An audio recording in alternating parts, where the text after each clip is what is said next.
if he's able to make it, then we'll just pick up there. But and I guess if anybody has anything going on in your shop in the meantime, happy to dive into it.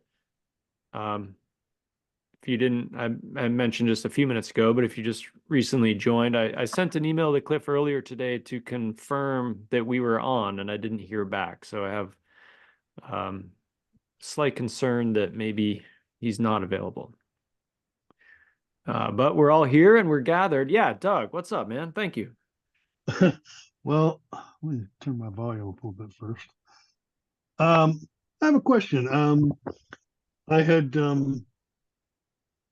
kind of decided at one point that I wasn't going to get into lawnmower blades, but I've had a lot of requests for them, and I thought, I'm gonna maybe investigate that. So I bought one of the all-American sharpeners, and I did sharpen a couple of mower blades this past weekend. Um, and the question I have is, I did this one blade. I don't know if you call it a mulching blade. It's one of those blades though that has the out towards the tip. It has a sharpened edge, and then it goes, up a little hill and in towards the middle of the blade, and that edge there is also sharpened.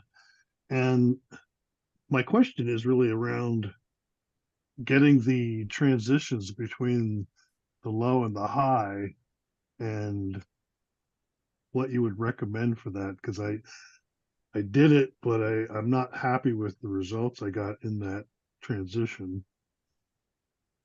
Yep, I know exactly what you're talking about. Struggling with the same thing.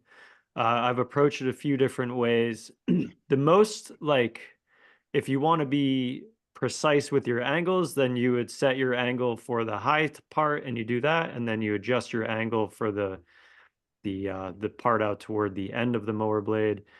And then as you move between your blades, you just kind of have to, keep adjusting it as you go. That's a little bit cumbersome, not too big of a deal, a little cumbersome. Another way to do it would be to freehand the section closer to the, toward the center of the blade and keep the angle jigged out for the parts toward the end of the blade. And the third option is to keep that angle and just bring the angle all the way through, and you're going to be a little bit steeper than factory grind there in that mulching part. But you can tolerate that. So Yeah, yeah, yeah, but the I should have brought a blade in here. I With should have brought a blade in here with like an echo from something. yep. Um, Yep. but that But what I'm that, talking about is the actual transition from that high spot down to the low spot. I watched some guy sharpen a blade kind of like that, and the way he kind of rolled the grinder to go around that little bend. I mean, is that the best way to try to do that? I that's what I tried to do, but I don't feel that I did a very good job with it. Yeah, maybe a little practice. Once you wear in that flap disc and round it over a little bit, it might blend through that transition a little smoother.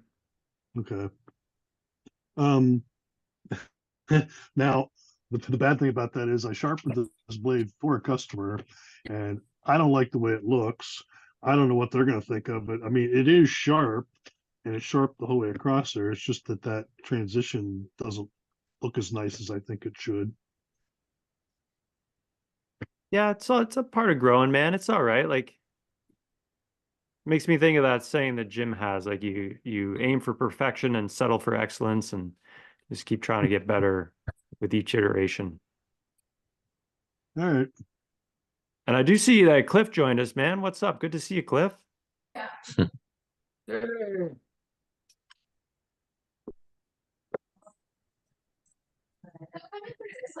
think you're muted.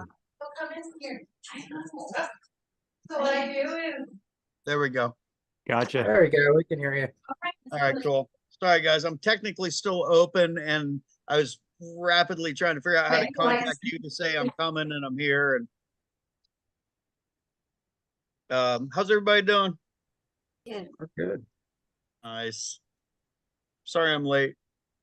No Mighty problem at envious all. of that belt wall. The doorbell may go ding dong at any moment, so if I jump up, carry on without me. Yeah, we'll do. Yo, thanks for fitting us in inside working hours. We were just checking. It must be around 3 o'clock where you are. Is that right? It is. It is. It's 3 o'clock, and actually, it's been a rainy day today, so it's not too bad. It's been a little slower, which allowed me to get caught up on a bunch of stuff in the shop. And I even put out a video today. Hey, Paul, how you doing? You know, Good. how videos are a big part of life these days, so it's nice to have a moment to get another one out there. You've been doing really good, doing a lot of them. I see that, so congratulations. Thanks, man. Yeah. So what's the itinerary for tonight? What's the plan? Yeah, so a couple just housekeeping things here. One thing that can be kind of fun is if you can rename your profile picture here on Zoom. So if you put the name that you like to be called and your geographic location, that can be kind of nice. If you would like to get a question or comment in for Cliff, this is a totally unscripted thing. So there's a feature in Zoom where you can raise your hand.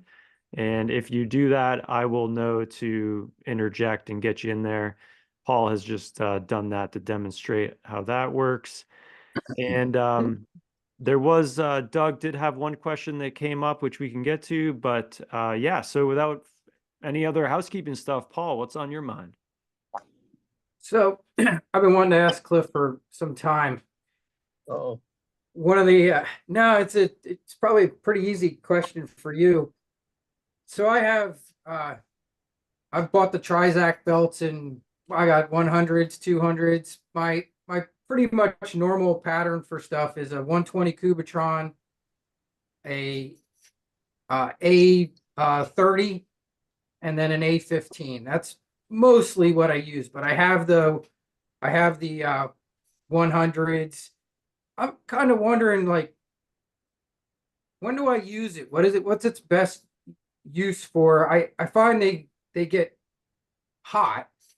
right, right. The one thing I do like is the scratch pattern that it kind of puts into things. So I've used it when I've really went aggressively at something, but I was just wondering, like, is there a time when you would use those lower grit Trizacs as opposed to a Cubitron belt? Well, that is the question, right? I prefer Cubitrons just in general across the board are better at doing, I call it doing the heavy work, whatever step that is at. If you're doing a lawnmower blade, you're doing 36 or P50 grit. The Cubitrons will last better than anything else. They remove more material for longer with the least amount of heat buildup. So they're the workhorse cornerstone of everything I do. The Trizacs, whatever that grit is I'm using for a Trizac, it's usually either for a grit progression, scratch removal, or going from a Cubitron to a couple steps to get to a satin polish like you're talking about. And it's usually just enough to get the work done, but I'm not, some guys, I get orders from people that I know are almost exclusively sharpening with Trizacs. It probably takes 3 minutes instead of 1 minute to sharpen a knife because you're trying to, an A100 is 200 grit, but it's not the same as a Cubitron P180. And we even have a new Trizac belt, which is the A160, which is a 100 grit Trizac belt. It does not do stock removal. There's not piles of metal dust forming. But if you're running an 80 grit Cubitron belt to get the stock, like let's say it's a machete, because that's usually what I use my bigger machine for, is something bigger like a machete. You got 80 grit scratches in there, and you want to get to a satin polish that doesn't look like you chewed on the thing with an 80 grit belt. You can either, and I like to use the Scotch-Brite wheels, but a Trizac A160, which is a 100 grit Trizac, has got a really fine, even though it's a coarse grit Trizac, it's going to leave a nice, smooth, even satin polish. It is going to develop some heat, but that's about really, in my mind, all they're good for. Is they're good for edge refinement and for grit progression if you're going up through some steps. Does that make sense? Yeah, it Okay. totally does. And it's actually pretty amazing that you brought that up, because I used it on 2 machetes today that Yeah. someone asked me to refurbish, and I think it was the equivalent one that's the 200 grit I went up to. I don't know that if I have the 100, but it did a nice Right. job on making that. I started with a 50 grit Cubitron on them, and then jumped to the Trizac just to make them look better. But Right. actually, I was just wondering if there was any other use, but that's exactly what I was looking for. So I basically been using them correctly, I guess. Well, and some guys are running. Some guys, I think, have a fear. There's so many misconceptions that are all kind of general, belt spurn blades and all these other kind of old wives' tales that are in place. And so if you don't want to be a savage belt grinder, well, then I only use the refined Trizac belts on the blade. Actually, what you're doing is you're taking 3 times as long and you're developing a couple times the amount of heat. Yeah. When you should really just use the proper tool for the job, which is a Cubitron belt. Do your reshaping, do your edge, whatever that is that you got to do, damage removal or reprofiling. Do that with the right tool, which is a Cubitron, and then do a couple quick steps, either with a Trizac belt or a Scotch-Brite wheel, bap, bap, and and then do the final deburr step and get your apex on there. One other thing I could add too is I still occasionally will use a A16 sort of 1200 grit belt in my progression. But what I found was if you look under a microscope at what 600 grit looks like, or 6 to 800, I call it a 600 grit, but the Trizac A30. And if you're going edge leading, you get a certain scratch pattern.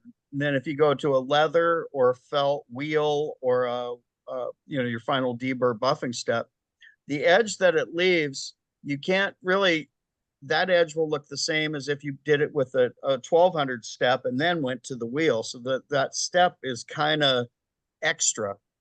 You can go to a 1200 grit belt and then just very lightly touch it on a wheel or a felt if you want to leave it with a little bit of bite. But if you are going edge trailing and you are going to remove the burr by buffing the snot out of it with whatever method you choose, there's really I don't see any real practical advantage, and that might help speed up your process a little bit. So, but I mean, if you look at any of my old videos, I went with a 100 grit, a 200 grit, a 400 grit, an 800 grit, a 1200 grit, and then I had a 3-step stropping process. I had a 9 micron, a 3 micron, a 1 micron strops. And really, when you start to look at what that's doing under a microscope, you go, oh, well, let me take this step out and this step out. And pretty soon you're down to a Cubitron to do the work, Trizac A30 to do the refinement, and then a stropping step to leave it with a fine toothy edge or a buffing wheel if you want to give it a polished edge. And in fact, you can go straight from, in fact, you can go from a P80 2x36 belt on a machete and then deburr the snot out of that thing, and it'll be shaving sharp and push cut a phone book. So why do you need all those extra steps? It won't look super pretty, but I got I've done machetes like that where you basically you apex, you bring up a burr, and then you remove the burr. And with the power of the wheel is really the powerful thing, is it won't allow you to leave a tooth because it's spinning so fast that when you deburr, all remnants of any toothiness is gone, unless you're super light. And so I use a leather belt or felt belt to do a light stropping to refine the edge and bring it together, but still leave some of that tooth. And then if you touch it to a wheel, it's like I always use my thumb and do the drag test, because if you're doing a draw cut and the hunter is going to want to slice something open, they want it to have that bite to it, and sushi chefs as well. And I think I apologize if I'm getting up on a little soapbox here, but I think a lot of the methods and techniques that are used leave it with a polished edge, and it's sharp. It'll shave hair and it'll cut a phone book paper and it'll pass a best test at under 100, under 100 on a best test. We're going to work on some of this at the Western Sharpeners Roundup. We're going to have a best tester there, and we're going to do some real, and it's more just about not proving anybody right or wrong, but really so we can all learn stuff that's new. I clearly have my own beliefs. We were at a roundup in Spokane 4 years ago, and I took it. There was a new guy there, and I wanted to show him, of course, what I think is what I know. And I showed him. I took the phone book paper, and I folded it, and I stood it up, and I went, and it fell into two pieces. And I showed him it shaved hair and it's sharp. Then we put it on the tomato, and it just sat there on top of the tomato, sliding back and forth. And then I went over and went 1, 2, 3, and I put the bitey edge on it, and then it wouldn't push cut the phone book paper. It would still slice, but then you put it on the tomato, and the tomato goes slunk, and it goes right down through it. So over polishing the edge to get a better best score, that's where we all get to make some decisions about what we think is best. Sorry if I went on too long there. No, not at all. We'll definitely come back to the roundup, but I want to get Ken in on this. Hey, Cliff. Good to see you. Okay. 3 quick things. Firstly, thinning of knives and then finishing of blade surface after thinning. What's your progression there? Right. Well, it's kind of what we were just talking with Paul about too. Yeah. A lot of it's, so there's 2 great examples that we see on the forums of people that do this. I call it really their claim to fame. Ryan Swanson, who's going to be at the Roundup. It's one of the things he does better than a lot of people out there. And the other guy that's really a standout, and there's more guys than these 2 guys, but they're the ones that are showing us examples of their work, because you have to be pretty brave and confident in your own skill level to be willing to put that out there, because people are going to pick it apart if you don't do it. Even me, privately, I've got some people that are way up in the knife business, and they'll tell me like, well, you didn't do that Japanese edge right, or this or that. When it's an absolute pig of a knife and it's so thick and you've got to grind it down, there's no real shortcuts other than using the Scotch-Brite wheels at certain points. But what I think what you're asking about is what grip progression, or how do you do it? Yeah, like so I would start on the 120, and then I'd go to the 400. Yeah. It seems like the Trizac seems to leave a pretty good surface, but it's still like the finish on it is sharp, if you know what I mean. Like the scratch pattern on the side of the blade is sharp. Yeah. And then I'd try and go through the Scotch-Brite belt, because that's what I've got at the moment. And it's kind of, and I finish it off on a plain felt belt, and it's kind of okay, but is but really you still see some of the scratches from earlier. Yeah. The trick is, and if I'm doing a thinning, I'm going to go probably lower than a 120 just to start, because it allows you to, the real magic of doing thinning work is to have, where's my hand? If this is the platen, if it's a flat platen and you put a knife on it, there we go. That belt going underneath wants to ride up and chatter against the side of the blade, and one loose chatter with the scratches on the side of the Japanese knife, and it's ruined. And so what the guys tend to do is they tend to have the curved platen. And sorry, I'm trying to look backwards on the mirror. I should probably just look at my own hand. So the platen is curved and drops off, and the belt keeps going, or the belt goes down. And then when they're sharpening, there's less chance of the belt coming up and hitting the backside of the blade. Whatever way you choose to do it, you can either have a smooth running machine or whatever, but you don't want to scratch you want to scratch the part you want to scratch. You want to not scratch the part that's got that nice Japanese finish on it, like a Tatsumi, the hammered finish. Once you get the grinding and you get it thinned down, then it's just a clean grit progression where you do kind of have to go from 50 to 80 to 120. And this is what Ryan Swanson and the guys will do themselves. And then you start with the very next grit. And sometimes when you change from one type of sandpaper to the other type of sandpaper, you'll step one step back.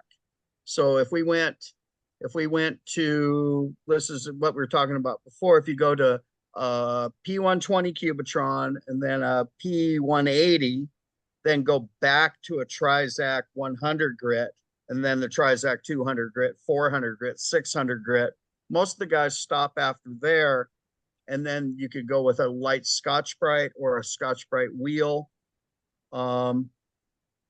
Belts, Scotch-Brite belts are better for doing flat surfaces, and Scotch-Brite wheels are better for doing deeper, smaller surfaces. If you take the wheel, does an amazing things because it's spinning so fast, kind of like when you're stropping, but a wheel isn't very good at, because the wheel's just got that one little contact spot. And so you're going across a giant flat surface and you'll end up with snail trails if you try and go this way and this way, where the Scotch-Brite belt won't do as deep or as bright of a Scotch-Brite job, but it leaves a nice, clean, uniform finish across the entire surface.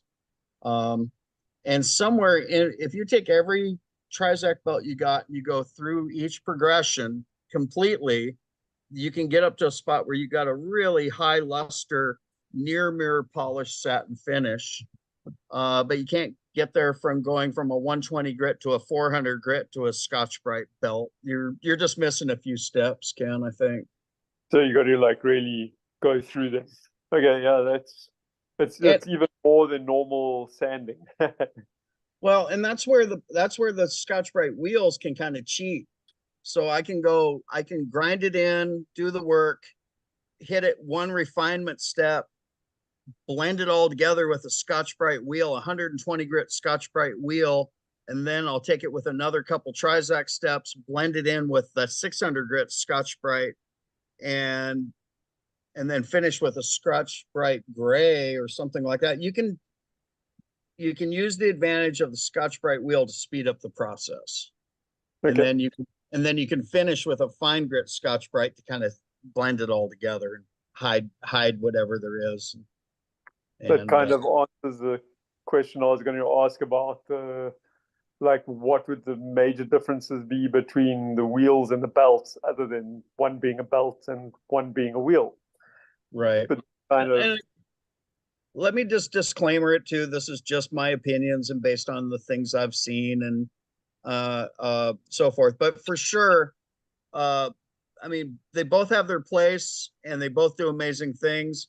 But as I mentioned, like the previous example, for just trying to leave a nice toothy edge, try to leave a nice toothy edge with a wheel compared to leaving a nice toothy edge with a belt.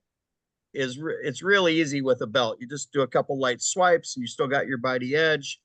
And try to do a couple light swipes with a wheel that's going twice as fast. And it's more firm. Wheels are super powerful. They just can't be underestimated for their ability to remove a burr and also remove any toothiness you want to your edge. Since I started using Scotch-Brite wheels as part of my process, I had a guy bring me in a knife today, and I dropped the serrations back on with a 1/4 inch wide wheel that we're going to have coming in pretty quick. So I've got my prototype 1/4 inch wheel. I dropped in these little serrations, pop, pop, pop, pop, pop. Then I went over to the 600 grit Scotch-Brite wheel and I used it to deburr, and then a felt wheel to buff it sharp. And then I looked at it and I went right back over to the 120 grit Scotch-Brite wheel. And in 30 seconds, I just went bzz, bzz, bzz, and it looked satin polished, uniform, clean finish because the blade was only that wide. And it also had it was a hollow grind. And so a hollow grind into a wheel worked perfect, bzz, all the way down, all the way back, hit the 3 little brass pins on the handle, bzz, bzz, bzz, and it looked like it was ready to go to the showroom. It looked perfect. And I'm always trying to do this nice balance between how much time and how much effort. And when you can do something quickly, easily, and have it be and efficiently, and have it be a high quality result you hand back, Scotch-Brite wheels are a big part of that for sure.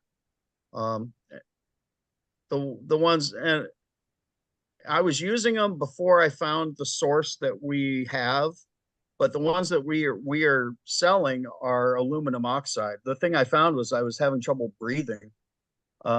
Show of hands, who wears a mask every time they're sharpening? Yeah. Only for TV. So what I found is I'm in my little van and I got my Scotch-Brite wheel right at face height, and I'm buffing on this little Scotch-Brite wheel. I developed a really nasty itchy cough right in the back of my throat, and I think it was from the silicon carbide. I don't like that. And so I reached out to manufacturing and asked them if they could make me an aluminum oxide version and extra hard for durability. And that's what we're running, and it's been really a game changer, which is pretty cool. Cliff, are you running those on a half-speed grinder? I'm currently doing both. The 120 grit satin polisher damage remover, I'm running on the 3450, and then the deburr I'm running on a 1750 right now, because it doesn't seem to need to be whipping at that highest speed. It's more about for the deburr step with the 600 grit Scotch-Brite, it's more about the fact that it grabs it and removes it without creating more of a burr, which is what the 120 grit will do. As it's removing the old burr, it's actually, because there's too much abrasive in it or it's too coarse. And the 600 grit at a medium speed seems to be just enough to flip the burr and flake it off. And then it gets it ready for that final pop from felt with compound on it. I still use compounds anytime I'm really trying to get a larger feather burr or an edge trailing burr off. I'll use compounds just because of this. I call it the stickiness factor, the stiction factor. For my edge leading sharpening, I'm using diamond spray on leather. In both those ways. Yeah. Thank you. Yo, Ken, did you have some more questions? One more thing, which is related to something completely different. In the beginning, you used Blue Ridge knives quite a bit.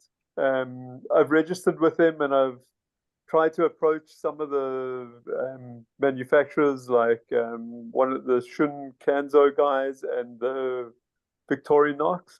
Yep. I get absolutely no response from them. Is there like a way to get around that?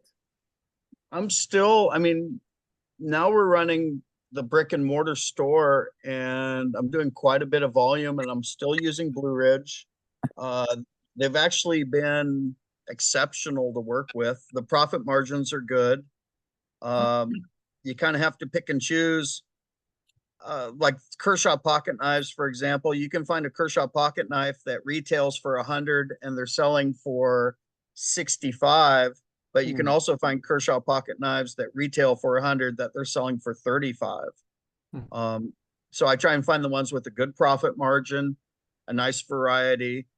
You can buy Victorinox through them, and you can buy pretty much, I mean, not everything, but you can buy a variety of everything that you need through that one store, through Blue Ridge. And I haven't even tapped out everything that they've got for sale. The machetes, cleavers, every pocket knife you can imagine. As far as the other guys go, we just became Shun authorized. I think that's because I do have a brick and mortar and we're doing a certain amount. Some of the big companies aren't the best when it comes to responding to us. The thing that happened with Blue Ridge is we had a shipment of about 200 knives and it never showed up. And we had a big rainstorm. It's raining today here, but we had a big rainstorm a couple weeks ago. The knives never showed up. There's 200 knives in a giant box, disappeared. And I saw that they had made it all the way to Maui and then they disappeared. So what do? You call up UPS, they tell you, they don't tell you nothing. So I drove over to the airport to the little trailer over there and went in. When I said, "Hey, did you guys find any, like, a box of knives?" And they both looked at each other. They did that sort of thing.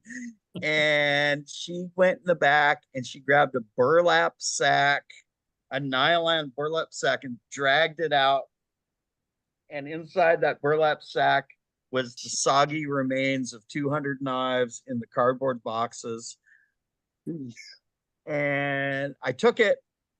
It was a 38-pound box. And when I got it, it was 24 pounds that was left in it. I weighed it and I took it. The point of the story, besides, it's a sad moment, but it's kind of funny. Blue Ridge, I gave them a list, a physical list. I showed them pictures so that they could process their own file and claims. I laid it all out, and then I documented what I'd received, and honestly, what I had not received. They, no questions asked. They just fired off the list and sent me out what was missing out of that list. I think they're moving so fast and they're doing such a high volume that they just wanted to log it, clock it, and move on to the next thing. So they sent me out exactly what I told them I was missing out of that order, no questions asked, and it's in my display right now. So they've been good to work with. Yeah. Yeah, you just have to, like, there's that step where you have to do the independent thing with the company itself. Yeah, for sure. You got to show them a business license and maybe a business bank account, but those are pretty basic steps. Other than that, you can call them up and you'll get a sweet talking Southern gal every time you call them up. They're really fun to talk to. If you call them, will they be able to help you with the processing of that particular form? They might be. Yeah. In fact, if you call them up and say, "Hey, what requirements do you really need from me?" They might be willing just to, spoon feed you exactly what you need to get on board. But ultimately, they want to sell more stuff. Yeah, because I'm accredited with them. They're happy to sell to me, but then you have to do the direct to the manufacturer form, like Victorinox is one of them. And I've sent Victorinox, but nothing. No, that somebody else ran into that dead end there too, and I've never had to fill out the special form or anything with Victorinox, and I just order what I can from Blue Ridge's pages. I think it's about agreeing not to sell at below a certain price, kind of thing. You're promising not to lowball because they've got deals across everywhere to sell at certain price map price, I think is what it's called. Yeah. As long as you follow that, I mean, call them up, get on board with them. You can pretty much run your whole damn business right through that one company, literally. Whether you're a farmer's market guy or a brick and mortar guy, you can get just about everything you need. And be careful because they got hunting, camping, fishing. They got flashlights, tactical gear, throwing knives, machetes. Yeah, I mean, it's a dangerous place. It's all wholesale price. They've got a lot. Yeah. I've ordered a couple things off there for the store. Yeah. Hey, Cliff. Yes, sir. Before you move on to another question, could I just go back to the Scotch-Brite wheels for a second? Did you ever do a video on how to get those set up properly? I'm still struggling with mine. I get terrible chatter when I've tried to use it. Uploaded as of 20 minutes ago. Really? Yeah. Perfect. Yeah, Okay. yeah. And the title of the video is just a real short video today on how to true your Scotch-Brite and your felt wheels. There you go. There we go. Well, How to perfect true. timing. Yeah. And I used a high-tech angle grinder. Spoiler alert. And it made a big mess. I even wore safety goggles and a dust mask just to make everyone proud. So it's a pretty messy process, I'm guessing. Well, yeah, if you put an angle grinder on a spinning felt wheel, it'll kick up a bit of fluff, but it did the job. I mean, I was fighting it too, right? I mean, I was reading along. Some guys say you can take saw blades or hacksaw blades and cut them and make like a little like a little toothy little rake thing, and you hold that up there and hope it doesn't get snatched out of your hands. And anything you do to get a felt wheel is packed felt, wool felt, or whatever it is, and you gotta true it down. Problem is it's moving and it's thick and it's dense, so you got to be more aggressive than that. Holding just a piece of sandpaper on there, it just chatters like that. That's what I So tried. I guess that wasn't enough. no, the previous method to that was using a diamond, like a triangle piece of wood with a piece of sandpaper on it. Excuse me one minute, guys.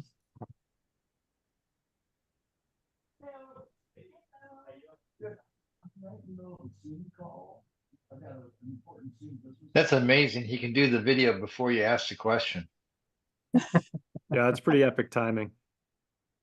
Yeah, we didn't plan that. Yeah. I asked him to show me that a couple months ago, and he said, "Oh, I'll do it in like a week." And he never did it. I tried the triangle method thing. He actually sent me some directions on it, but it didn't work. I was still getting terrible chatter, but I guess I got to be super aggressive with it, taking a angle grinder to it. That should be fun.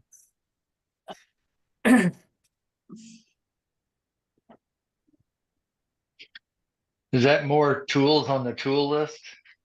I have the wheels sitting over here. I just every time I've tried them, I can't get them true, and when I put a knife to it, it's like. And then I see Cliff doing it in his shop, and I'm like, man, what is he doing? How does he get those to run so well? For me, they bounce all over the place.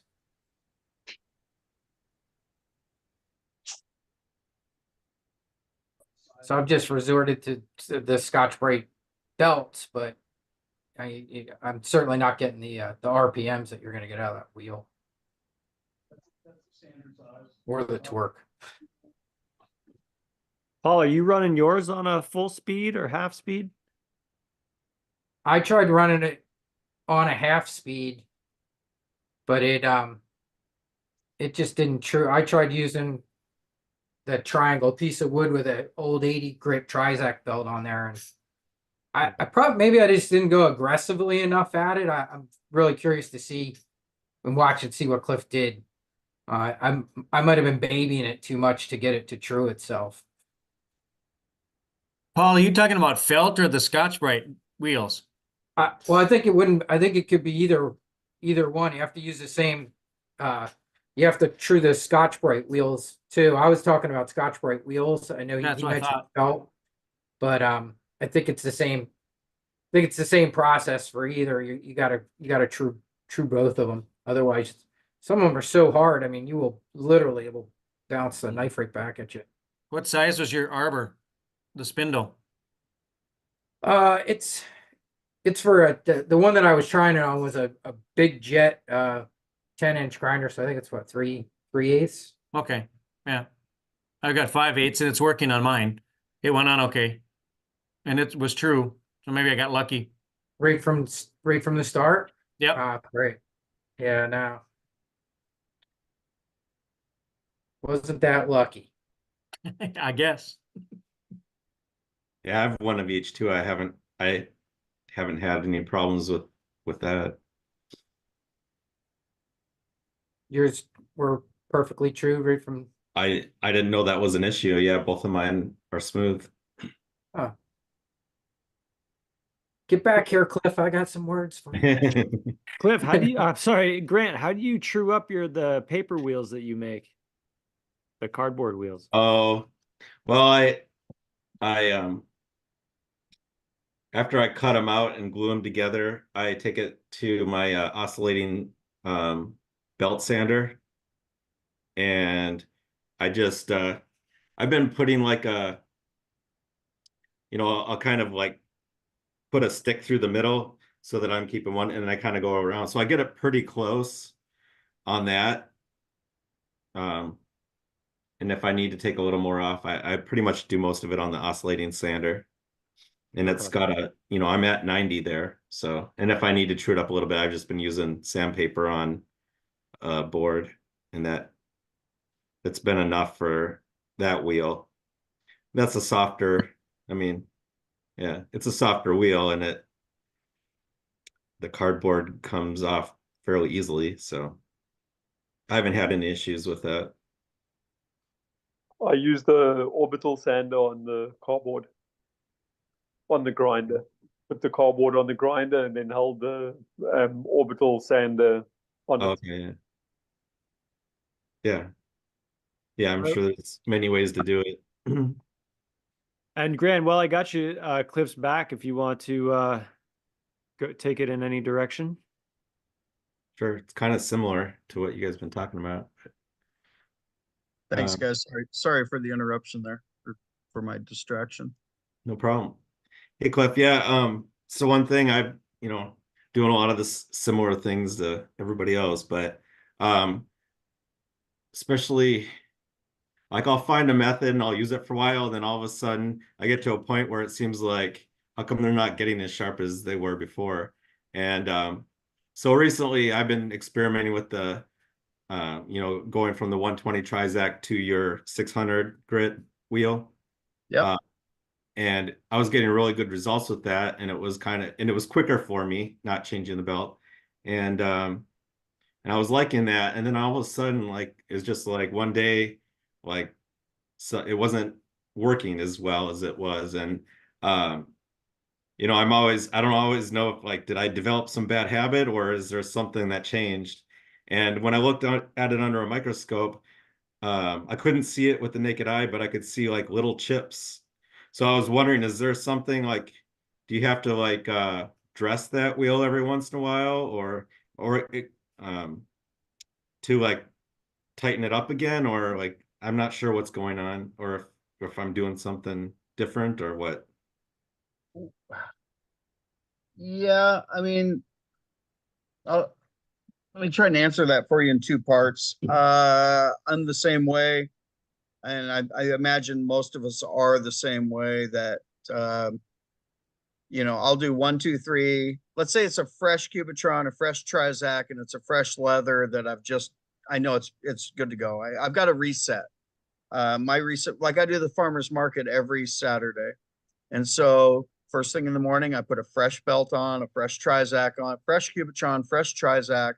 I take my leather belt, I rubbing alcohol on a rag, I fire up the machine, I wipe the rag on the belt, and then I put a fresh load of whatever it's going to be, diamond spray or carb. I just get everything freshed up. And I find that by hitting that reset that's consistent, and then testing it the same way, I use the edge of my thumb, or I use my thumbnail, or the little sacrificial part of the edge of my thumb, that you probably shouldn't do that. But the results are the same. And then at certain points during the day, I'll touch that edge. I don't know what you call it. I almost feels like my thumb goes numb, or it still slices paper the same. It still feels bitey, but it just doesn't feel sharp to me.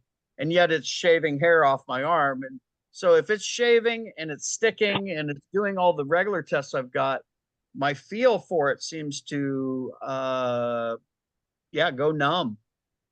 So you're not alone. And I mean, I try to be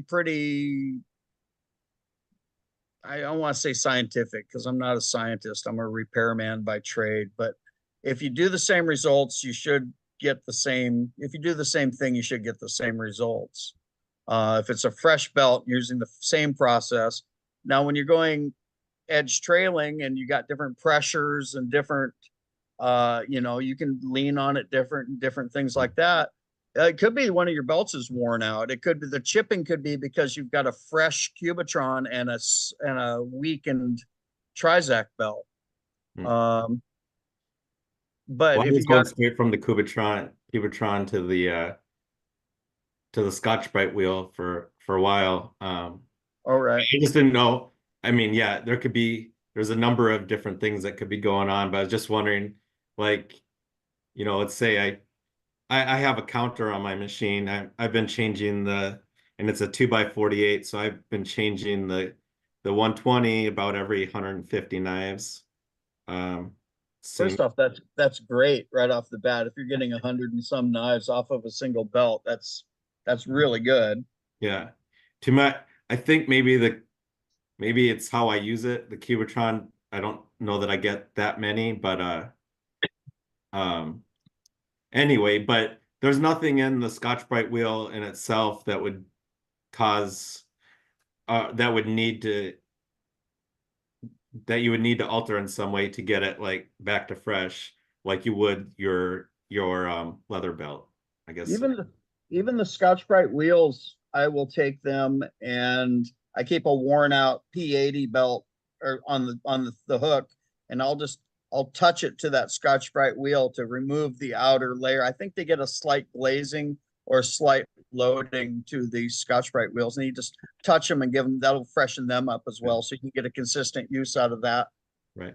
Well, yeah, and if I'm going from a 120 to that, I'm sure it's picking up a lot of those burrs that could be sticking in there, right? Yep. Yeah. When you're using the 2-inch belt, you're going edge trailing, right? Yeah. So just by that very nature, you're going to pull up a larger feather burr, and you're going to have a lot more loose material that once you Scotch-Brite it, it's still going to look like chipping along the edge.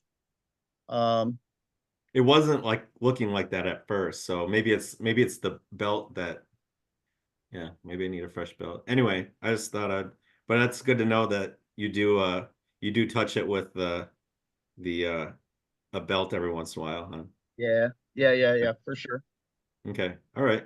Thanks. Yep. Thank you, Grant. Jason, I got you up next.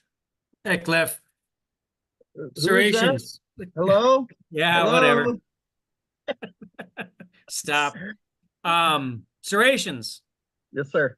Yeah, let's talk about that. I've got a lot more coming, and it was easy to do a fresh knife, or maybe it's done once or twice, to push the burr back and forth with everything. But what's going on with your machines for recutting serrations?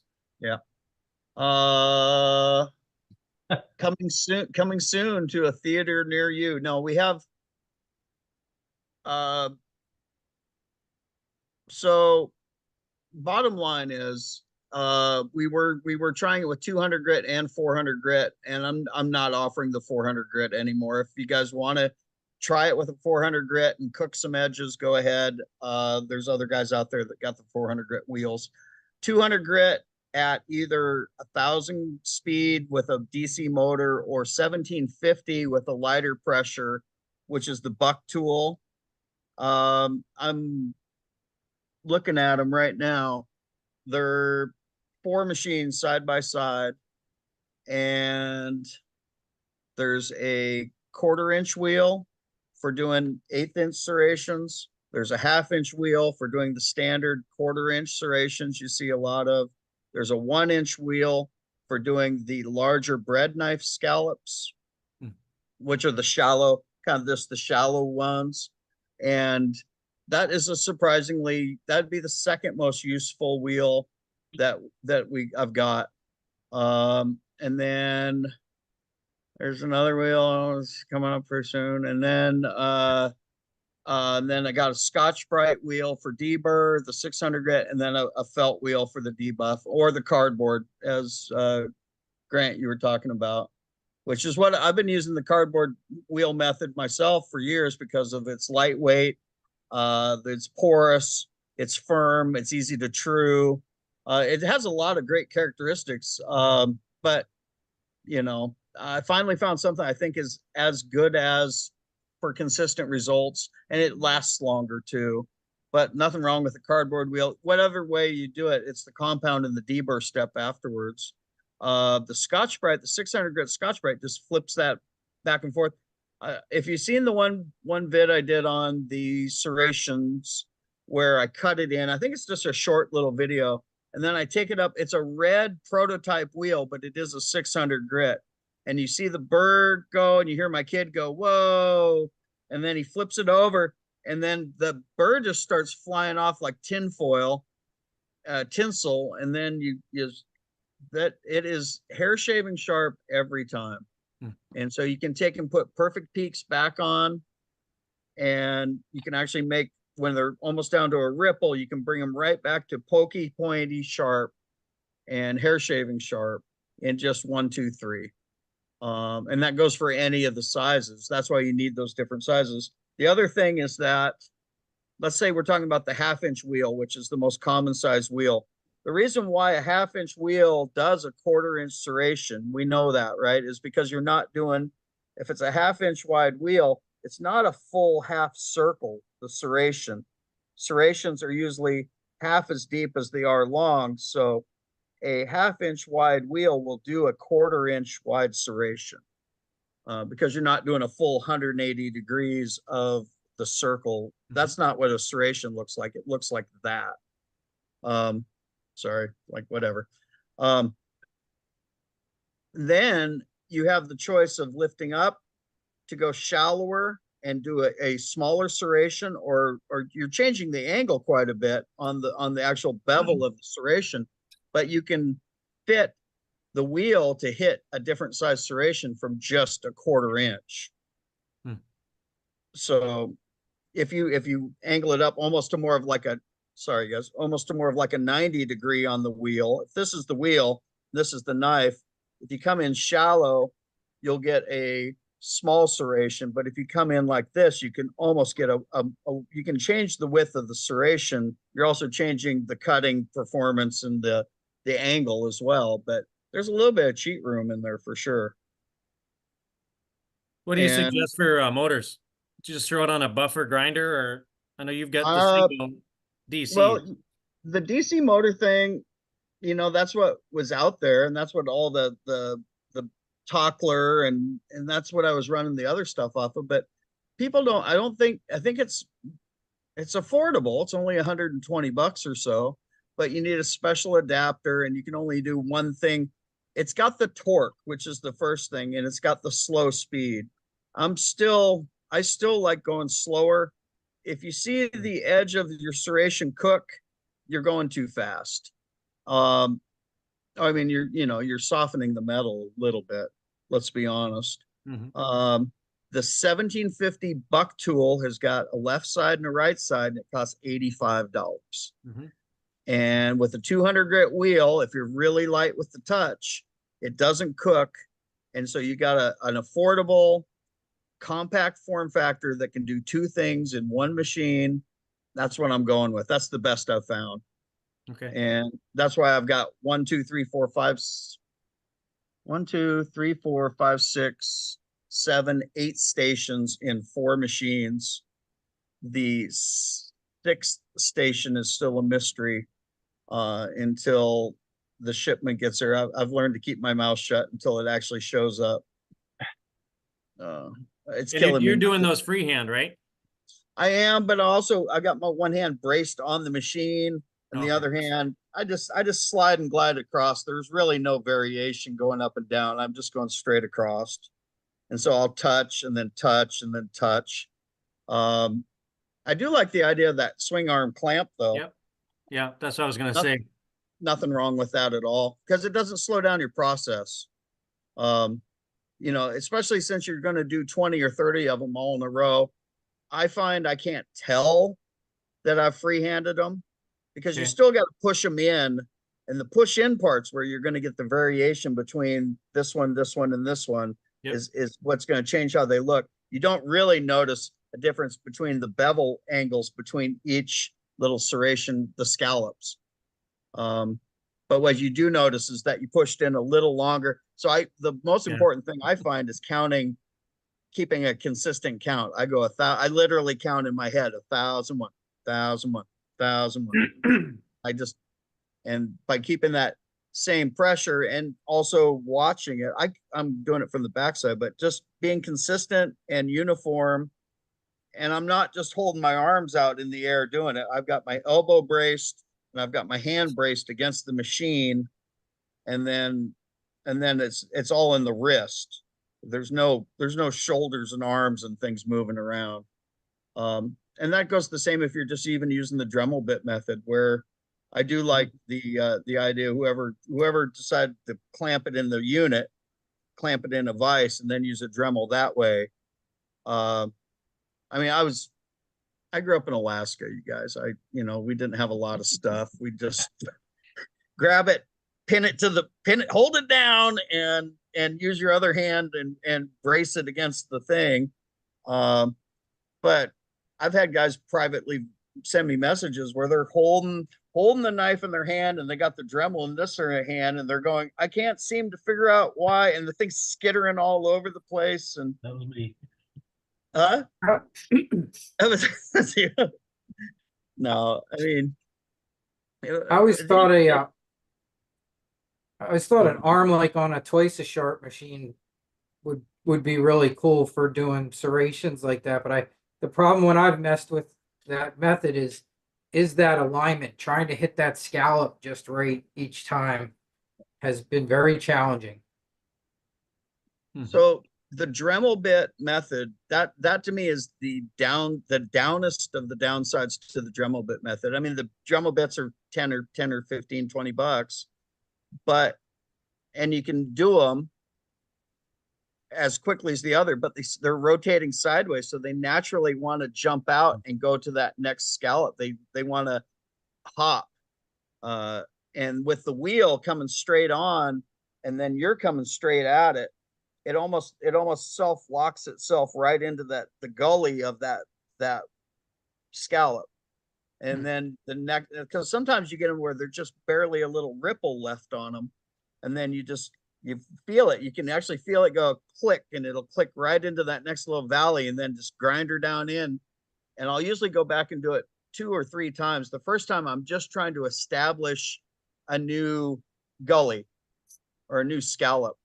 And so I'll go scallop, scallop, scallop. I'll find them and keep going and get them. And you'll feel that same sort of 1/4 inch sort of click, click, click.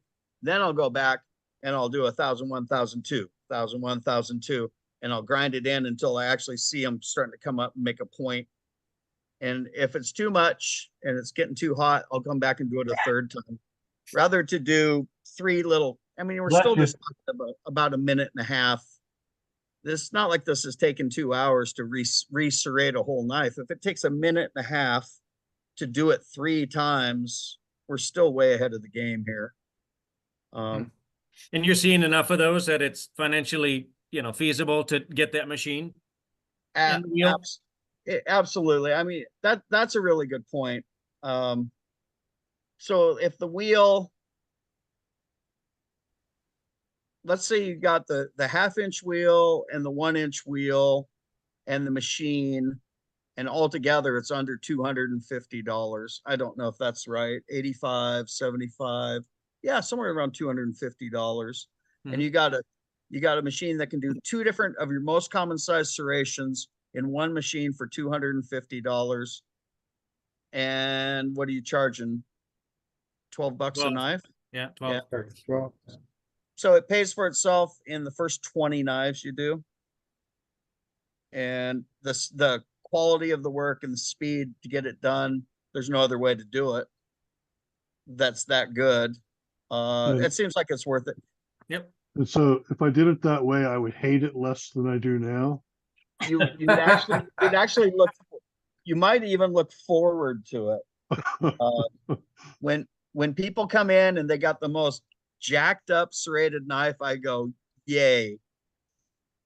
Because because when you hand it back to them and you show them, and they know what it looked like, and you can show them that slices through a piece of phone book paper, feels good. Because a lot of guys, I know you guys are all at different, experience levels or business levels and everything, but from day one at the farmer's market or even out of my own home, that people will tell you what you can't do. You don't do serrations, right? Yeah. You heard that. You're right. You're right. Oh, I got this knife and this knife and this knife, and you don't do serrations, right? I go, actually, I can put the serrations back in. Yep. Oh. So, it gives you a chance to really do some good quality work.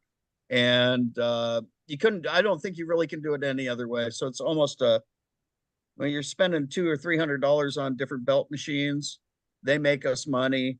Having How many guys here are working full time or doing this for a living now?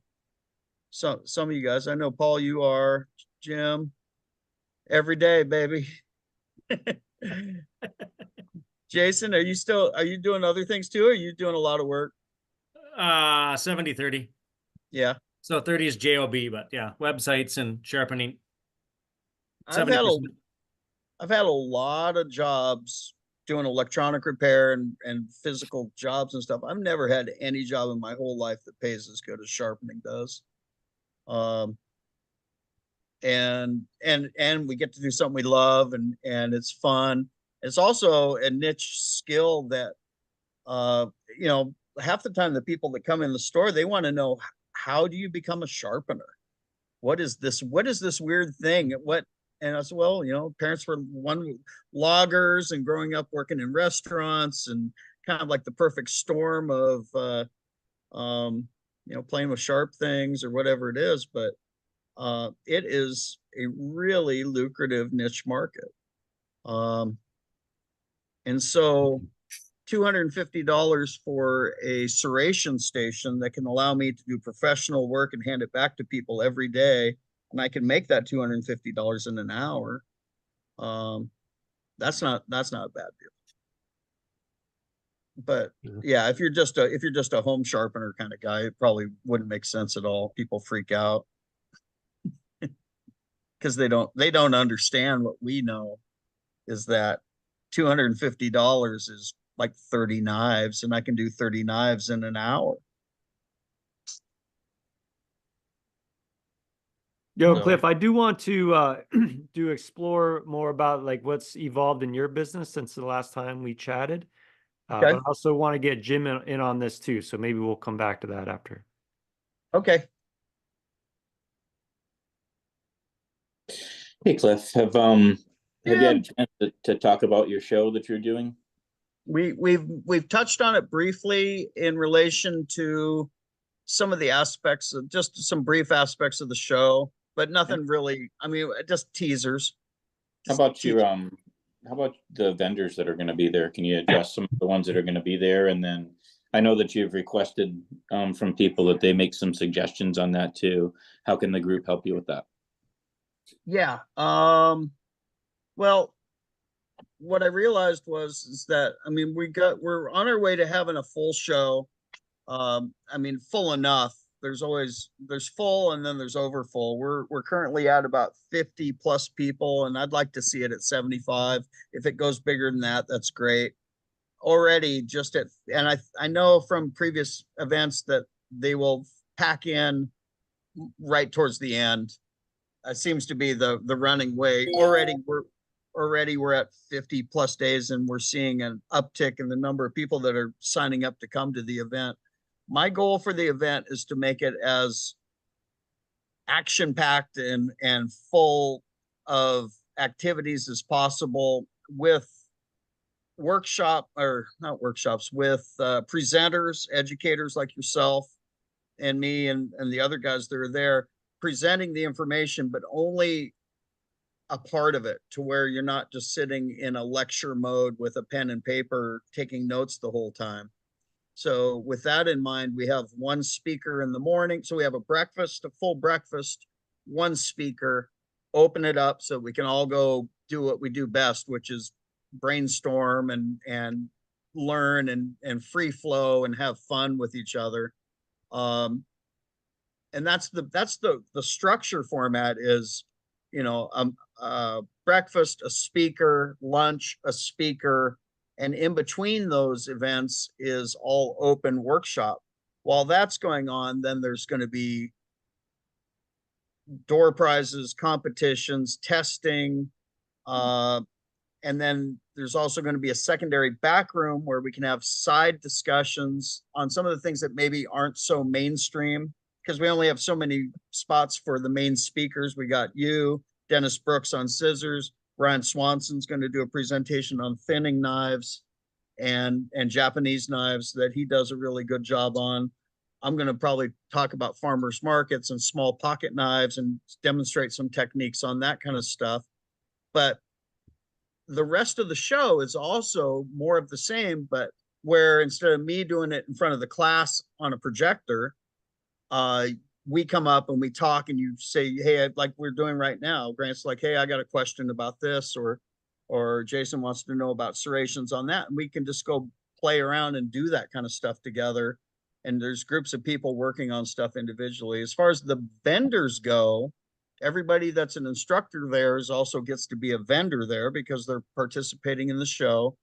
And then we've opened up, because we have such a large space, and I think it's a benefit to everybody, I'm trying to get every vendor of quality that wants to attend the event to come to the event. I'm really trying to get Scott Gunn to come. I keep twisting his arm because he's got the lubricants, man. You know, what's a party without some good lubricants? All right, that was inappropriate. I apologize. Well, that's in Vegas, right? It is in Vegas. I mentioned chocolate fountain and stripper award, and he said no strippers. They just are too messy. But the chocolate fountain, okay. No, it's just for fun. But we hope to have Fort Worth Shaver's going to be there. I know I think they vend some grooming products. Jim, do you know? They do. Okay. And Tara's going to be there, right? Tara's going to be there for sure. And so she's going to have knife and knife related products. I'm going to be there with a ton of products and a couple new premier reveals, and belts and the Scotch-Brites and all that stuff. And Jim, what are you going to bring? What do you got? Sharpening machines and things like that. You're going to have some sharpening machines. I know Above is going to be there. Alex is? Okay. Yeah. With above shears. And I invited Sarah with Scissor Maul to come as well. Oh, good. I think they're a valuable resource because they offer a large variety. They're kind of like Blue Ridges to knives, Sarah and Scissor Maul. And so I'm waiting to hear back from her on that as well. I'd really like them to come. Anybody else we can think of that would like to come? I invited Bonnie, but I think she was busy. Randy Lowe was busy he does a lot of events. And there seems like I'm missing one, but I was thinking the Festool guys, which do a lot of dust extraction systems and things like that. So you could invite the H42 people. You could invite Daniel Funk with Passion Beauty. He might be interested in coming. You could, I don't think he'd come, but you could always invite Joe with Shears Direct. Right. I mean, there's lots of people that are out you could throw out that would be a possibility. I don't know if you've had a chance to invite Wolf or not. I hadn't even thought of inviting Wolf. And Yeah. and this will be the first year in Vegas. And so if the show goes well and it develops some good established traction and momentum, I think every year we can just count on it being hopefully better and better. We had the guys from Gritomatic on here some months back, and he was really a great guest too. Nice. And they have some awesome equipment. It's expensive, but for guys who want to do lower blades, I mean, that's the premium. That's what I was thinking of too. Jared from Magnumatic. He's or Magnumatic. That's it. Yeah. Not Gritomatic. I'll try and get that contact info from you, Matt, after the at some point. If you can send that to me, or I can. It's Jared with Magnumatic. It's spelled GERD, but it's pronounced Jared. Jared. Yeah, it sounds like Jared when you say it, but yeah, GERD. Okay. Yeah, I'll send you his info. Okay, cool. I'll if anybody is close enough to come to the show, it's really a great opportunity for them and for us, because the more people that are there vending products, it makes the attraction to the event bigger.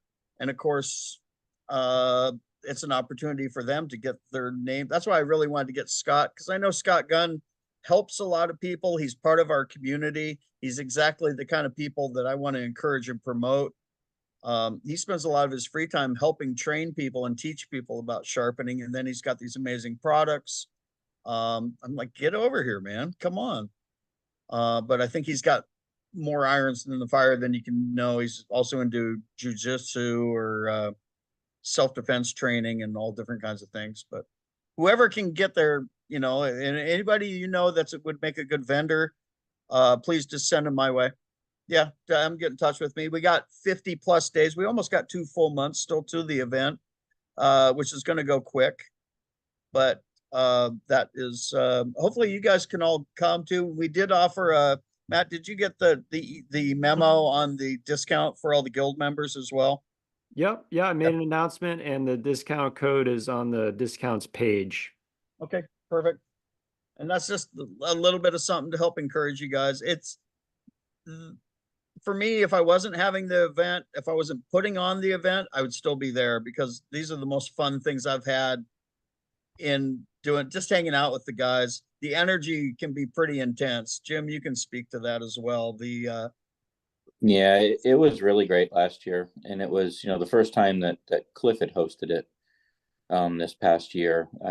It was hosted a few years back by another sharpener, and that it just kind of fell by the wayside, especially with COVID and everything else. And Cliff has resurrected it, and it was great, because it was a lot like I know that Ray Pope has done some of the gatherings, which has been a nice venue, but this incorporates a little bit of consistency as far as having some specific classes that are going to be touched on, but there's plenty of time to really sit down and, for lack of a better term, roundtable it, and just sit down with people and actually really learn. And honestly, at most of the shows, most of the learning takes place either in the vendor room, or, you know, at the bar or at the restaurant or in the lobby, just talking to people and seeing what they're doing.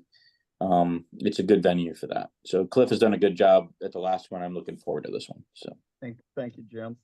The thing that really pulled me into the whole thing was actually at one of the Ray Pope's gatherings, and it was the longer event. It was multiple days, but we were going to sleep talking about sharpening. We were waking up the next day and sharing what we'd been thinking about all night, and the synergy was off the hook. It was really, I can't even describe it. There's a few moments at the end of I did a short video at the end as it was winding down, and you can still see the people talking to each other. And Jason, you were out there at the gathering too, the big one that was there. It's like a beehive of energy, with the sharpeners sharing what they're doing and how they're doing the results, and the exchange of information back and forth that's freely being given is, well, it's priceless for one, but it's even hard to put into words and describe it. It's pretty kick-ass is what it is. Yep. You know, and throw in some food and throw in some Vegas, and it's not a bad way to spend a couple days. So it's great. I mean, really, who else are you going to talk to that their eyes aren't going to glaze over? Is, you know, it's other sharpeners. It's the only way to really, we're the only people who really understand what we do and what we go through. So it's true. It really is too. And we got a list of like the side topics to talk about, and that's where this collaboration things come in, because people message me. I got one guy who wants to talk about safety. We got one guy who wants, there's all these different topics that we can talk about and share to build marketing and management and scissor sales. And there's even Ron Iwata. We don't have room for him this year, but he wants to talk about how to sell scissors better. And Tara's going to talk about how to know about knives better, so you can talk to your customers. And you know, that there's things I'm learning just along with everybody else. And it's exciting for me to have an opportunity to learn. And Tara's a great example of somebody that's got 30 years experience. I think she was like born with a knife in her hand. It could be possibly, You know, because she knows she knows every knife maker, every knife company. She knows every shape, every size, what it's for, what it's supposed to do. And she can share that information just in a little bit with us. I don't know all that. How are you supposed to learn all that? Where does she work? Well, she's with Perfect Edge Cutlery, but her dad was Mike Salagi, who was the inventor of the Tower of Power, which is that big monstrous machine. And I think he does 100,000 knives a year for the last 40 years. I don't know how many millions of knives he's sharpened, but she grew up in there. You know, she grew up sucking metal dust. And he's got an amazing business model too. Oh yeah. He doesn't really franchise. He 1099s out to people. I know that on his system, and you can purchase the system too. I mean, it's an expensive system. I mean, you're looking at $12,000 to $14,000 for the system, but he's just the way that he's operated his business for a number of years is very similar to how Cardinal would do it, or Mobile Instrument Sharpening and Repair on the medical side. It's really interesting how he puts his people. I remember one time he was at a show and somebody asked him, you know, well, when do you start making money? And he started doing some calculations. So like if you have a 1099 employee, and he said, well, probably with all the expenses and everything I have to put in, I start making money in October off of that one person, right? And he said, that's kind of depressing. He said, I prefer to think of it, I make money every day after lunch. So, you know, but he's really got, he had an incredible business model because it wasn't just him doing it. This guy's like Stuart McManus that was doing it in Nashville here just by me. It was crazy. So, well, he was at the event, our first annual Western Sharpeners Roundup last year, and we also gave him a Lifetime Achievement Award, which is part of the philosophy to honor the people that have gone before and give them recognition, give them a tip of the hat. This year, we're going to have Jason Pintel there. He's been there in the businesses for 40 years, and he actually was one of the originators of several of the, what are they called, Jim? I want to call them trade associations. He originally formed ISSG with Matthew Biaggi and Bill, I can't remember Bill's last name. And then that turned into the NSSG, which Larry Brooks got involved with, which eventually bore out the NBTSG. The NSSG eventually folded, and then the IBSA was created out of that. And now the NBTSG is reformed into the NSG, so which is all just National Sharpeners Guilds. And it's all for certification of sharpeners. So their own brand of certification. And Jason Pintel was one of the originator guys of some of the very first ones. And so he knows all the history. He knows all the characters. He's got all the cool stories. Yeah. And he's got to be damn near 80 years old. He's 82. He's a hoot. So he's going to be there as well. Anyways, that's all I got on that. I mean, it's just going to be a lot of fun and a lot of collaboration, and there might be a chocolate fountain. We can't be sure yet. Where's the link to that, Cliff? Is that on your website? You can, Western Sharpeners Roundup. I don't have a link up on my website, but on my Facebook page and you can just Google it too as well. You can just Google Western Sharpeners Roundup, and it's Eventbrite is the website. So. Thanks. I got the links on the under Cliff's header on the discount page as well. So that'll take you right there with the discount code. And Cliff, thanks so much, man. That's really cool of you to extend that to this community. So my pleasure. On behalf of all of us, thank you so much. You guys are awesome. I know this half the fun is being part of this and helping to watch you guys all learning stuff too. And when I get new stuff, I try to make sure I know what I'm talking about, and then I love sharing it so that everyone else can jump on board with the same thing. It's just a lot of fun. Paul, did you have something you want to get in? I had one more request for Cliff. Sure. Hey, Cliff, when I talk about the Toolker, do you know the machine I'm talking about? I do. I got one. Okay. Yeah. Way back, you gave me a recommendation to put tape on it to help the tracking. That's an option. Yeah. which has been awesome and has been a huge lifesaver, and I've passed that on to tons and tons of people. Yep. I'm wondering if we could ever possibly convince you to have make a custom wheel like you do for your other machines for that machine, because I really feel that would benefit big time. Oh, is he coming back with Yeah, you one? guys definitely as he goes spoke to before get it, the yeah. Well, here's the He here's the just made a wheels. video on it. All you need to do is take this wheel. They've got the manufacturer. These guys have sealed the bearing inside this wheel. Because what this has is the shaft diameter on this is 15 millimeters. Is that your Harbor Freight wheels that you're? That's the Harbor Freight wheel. Yeah, which they won't fit. It's a different size. It's a different size shaft. So if you were just to replace the Tockler bolt coming out with a 15 millimeter bolt, this would bolt right onto it. Okay. All right. And the other option some of the guys have done is I thought it's over on the Veal page. Never say that very good.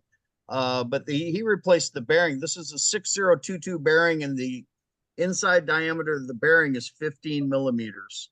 And it just so happens to be the same diameter as the motor shafts for the other thing. But that's what the Harbor Freight shaft diameter is 15 millimeters. Just get yourself a 15 millimeter bolt and poke it through where that tracking tension bolt arm thing is, and then you just lock this right in place there. That would be probably maybe the easiest way. I've got one sitting in a box. I'd pull mine out and take a look at exactly how to go 1, 2, 3 and attach this idler wheel to it if it's that big of a deal. Because the other way you could do it is the metal wheel that's on there, you take it off or do whatever you want to do, but then just run it and then grind it while it's in place. Take the existing metal wheel and just grind a little more taper to that wheel. Does that make sense? Yeah, it just comes up so often, and everyone always asks me, does Cliff have a wheel for this? Right. And I'm like, I don't know, but when I see him, I'm gonna ask him. So Well, I'm what's asking. right. What's the well, just send me a message or something with the bore diameter, because Okay. I've got another shipment of I've got more wheels to make. And I can just tell them to put a different bearing. See, the bearings come in different sizes. So you can get a bearing with a 1/2 inch open diameter. You can get different sizes. Right. And so I just tell them to make me a set of 20 or 50 with a different bearing in it, and then it'd be ready to swap and replace. I'll take my Tockler out and I'll pop it apart and I'll take a look at what it is and I'll see if I can't figure out something. Awesome. Yeah. Yeah. The only other issue that's ever come up with that, I did a modification so people could use a magnet to put our regular angle guide on there. But some people have gotten units that weren't steel platens, so they had to get a much stronger magnet to go to the backside. But they don't seem to be consistent with all the parts apparently where they're making those machines. But I've been really happy with that machine. That's the one upgrade I would love to do to it. People bring it up to me constantly about Okay. does Cliff make a tracking wheel for it? I'm like, well, maybe we can convince him to. You might now. Yeah. sounds like we'll be doing that very soon. And I'm chomping at the bit to tell you about a couple of things I've really been pushing hard to get going, and I've got traction and I'm almost at the finish line. So I'm just gonna leave it. It's killing me not to be able to tell you guys because I hate not being able to say it, but cool things are gonna happen.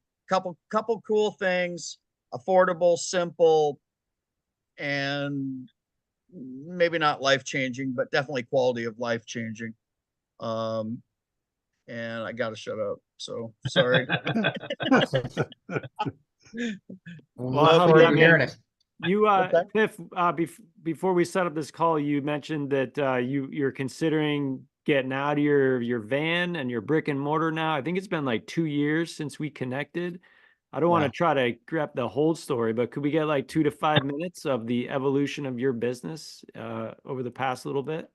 Sure. And you guys have seen, you know, I started in my closet. I learned from home. I got all my skills in line.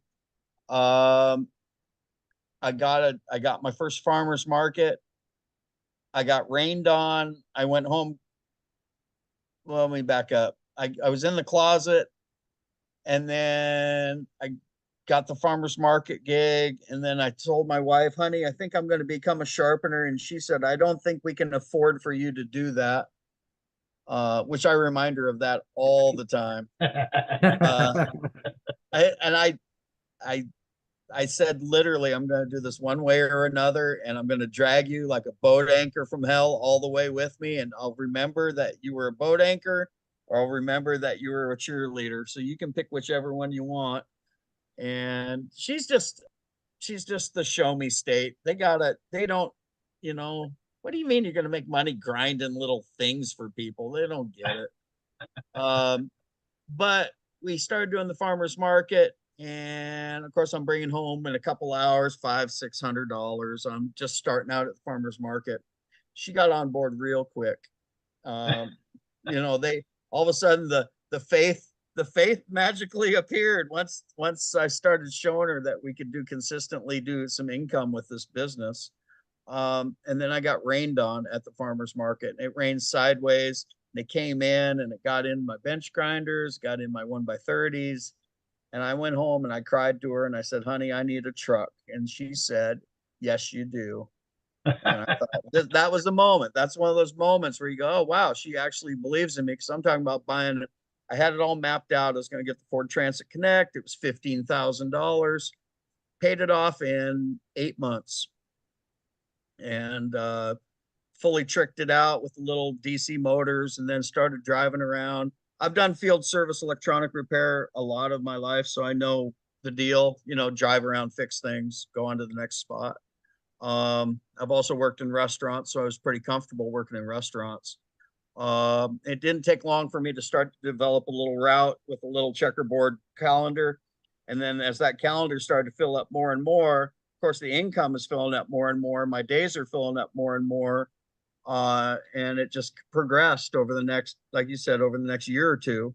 I think when we were, I was doing pretty good when we talked. I was fully up and mobile when we talked 2 years ago. And at a certain point in my area, the other two sharpeners tapped out. They I think one got hurt, or one just decided to go become a landscaper, which kind of tells you how into it he was to begin with. And the other was a gal that had been trained by the previous guy. So she was just running off of old information, really. And I think she got burned out on it too. And it kind of left me standing alone, running my ass off. And I thought, what a perfect time for me to switch gears and see if I can't set up a brick and mortar. It won't be this way for everybody probably, but this has worked out really well for me. Because of the location that we picked, that's visible from the biggest intersection on the island. You know, every traffic goes by. We're at the main intersection of Maui, basically. We're getting people every day coming in, and so there's a good volume of sharpening income. I don't mind telling you guys, it's probably like $500 a day in sharpening income.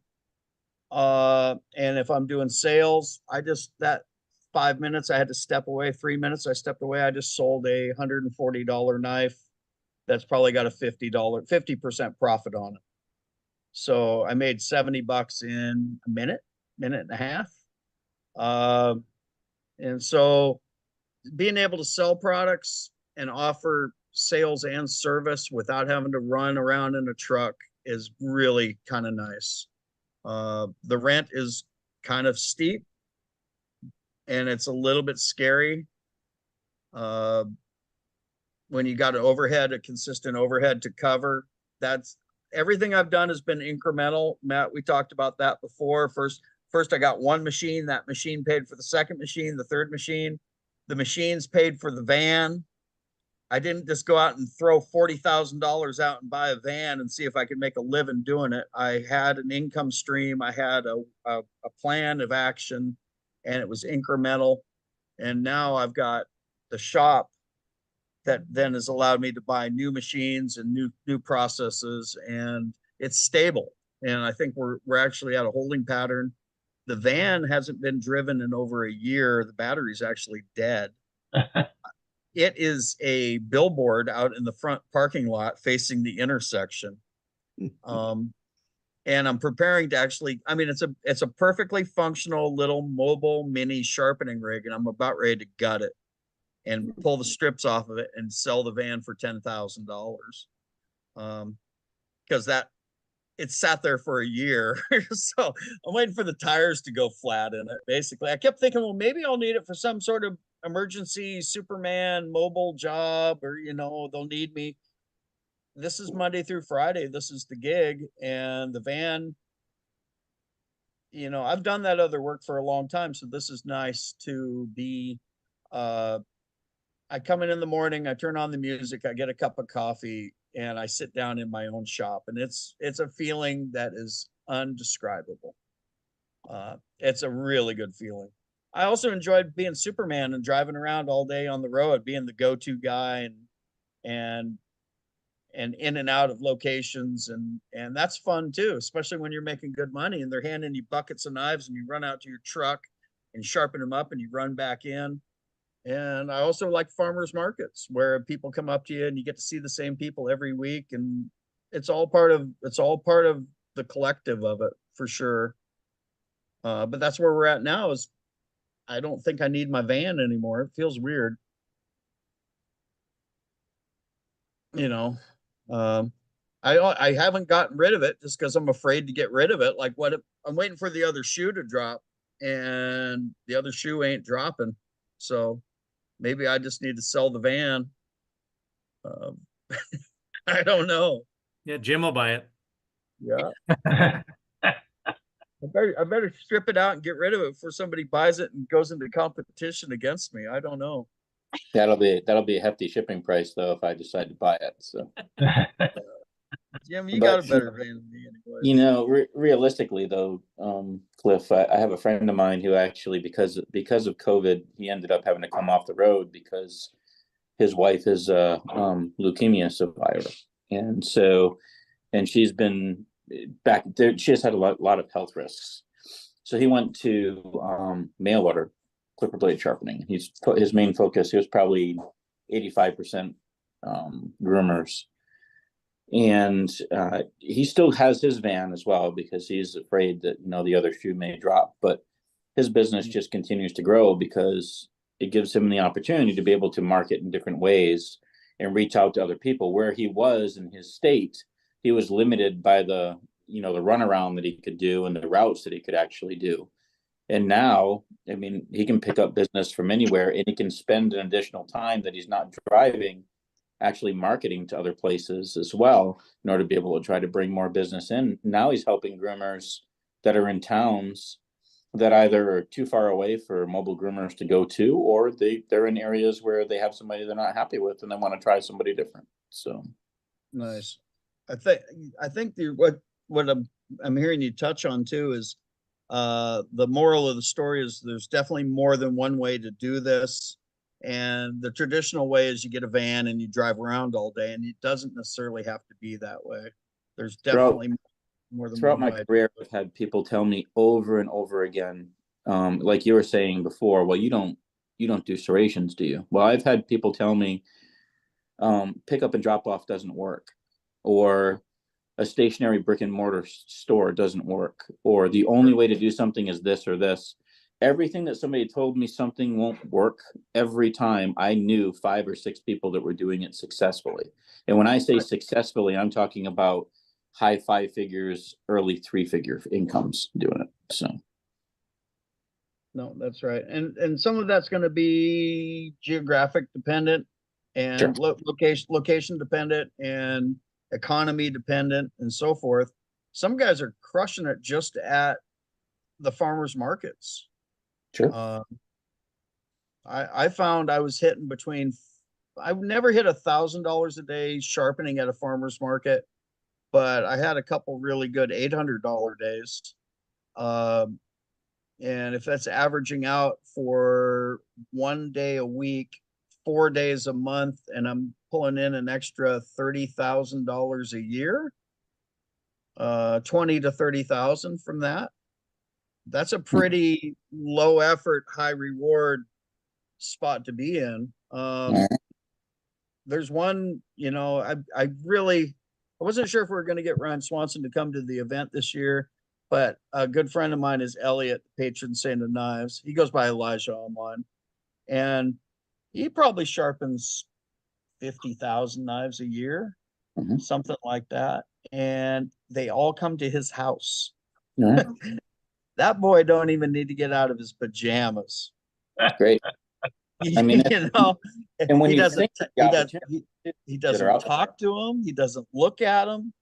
They drop him in the locker. They leave him. He's on his way to almost 400 5-star reviews. That's great. And he's got the strangest personality. I mean, in the best way. There's Godzilla and Buddha and Batman, and you don't know what you're going to see at his place. It is it's like a, I don't know. What do they call those weird stores we used to go in when we were kids that just had stuff you just stare at? You just stare at the wall. It's a menagerie. That's right. Spencer. Yeah. And he's got almost 400 5-star reviews. He's got more work than he can do, and he never has to leave his home. And that took 10 years to build up. But he was told early on, like some people are told you can't do this, you can't do that. Somebody said, once you're in a van, you never get out of the van. And I see that, because that's what was happening to me, is my schedule was getting to the point where every day I've got somewhere I'm supposed to be. And if I'm not there, I'm in trouble. It's because somebody's expecting you to be there and they're going to call. And so you're always the one that's on the back foot with the whole deal. And it's great.